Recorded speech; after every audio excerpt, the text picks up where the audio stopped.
नमस्कार दोस्तों, आज का वीडियो बनाने से पहले मैंने बहुत सोचा, बोलूँ या ना बोलूँ क्योंकि ये वीडियो थोड़ा कड़वा है। तो मेरा काम यहाँ पर दोस्त बनाना नहीं, मैं एक समाज का रिफॉर्मर का रोल निभाना चाहता हूँ। मेरी सालों की मैरिज कंसल्टेशन में मैंने एक पैटर्न बार-बार देखा है और वो जो पैटर्न है आज मैं आपके सामने खोलने वाला हूँ। अगर आप शादीशुदा हैं तो ये वीडियो पूरा सुनिए। शुरू में शायद थोड़ा चुभे, पर अंत तक सुनेगी तो समझ में आएगा कि ये आपकी शादी अच्छी करने का एडवाइस है। मैंने बहुत सी पत्नियों के मुंह से एक जैसा डायलॉग सुना है और वो डायलॉग है, मैं अपने पति की रेस्पेक्ट तब करूंगी जब वो उसके लायक बनेंगे। सुनने में सही नहीं लगता, पर असल में ये एक ट्रैप है, एक जाल है। रेस्पेक्ट को कंडीशन में रख देना यानी एक अनकही लिस्ट बना लेना, जब ये कर देंगे तब मैं ऐसे पेश आऊंगी। इससे पति धीरे धीरे या तो चुप हो जाता है या पीछे हट जाता है और फिर वही महिला शिकायत करना शुरू करती है, इसमें तो वो पैशन ही नहीं बचा, इसमें तो वो बात ही नहीं रही जो शुरुआत के दिनों में होती थी, शादी के नए-नए दिनों में होती थी। यहाँ एक बात समझिए, पुरुष हमेशा एक ऑन ऑफ स्विच की तरह काम करता है।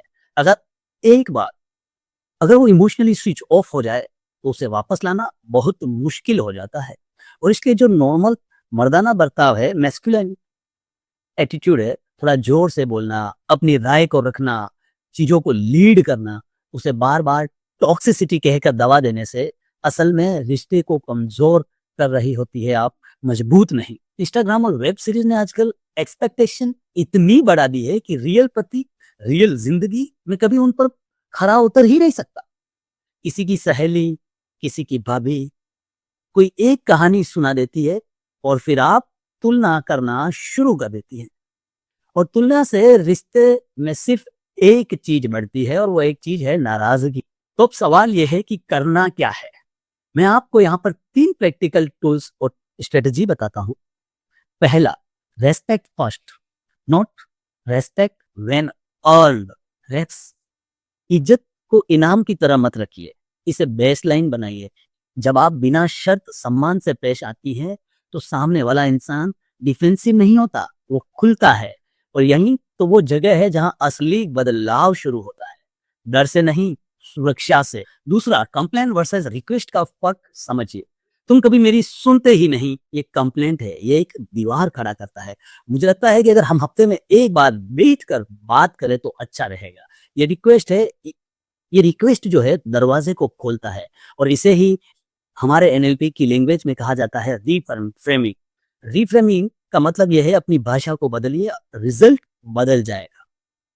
और तीसरा, तुलना बंद कीजिए, प्रशंसा करना शुरू कीजिए।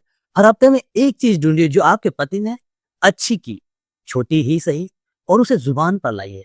पत्नी की चाय और पत्नी की राय बेस्ट होती है, पर राय रेंटेड नहीं होनी चाहिए। एक शब्द की तारीफ महीनों तक की चुप्पी से भी ज्यादा असर करती है।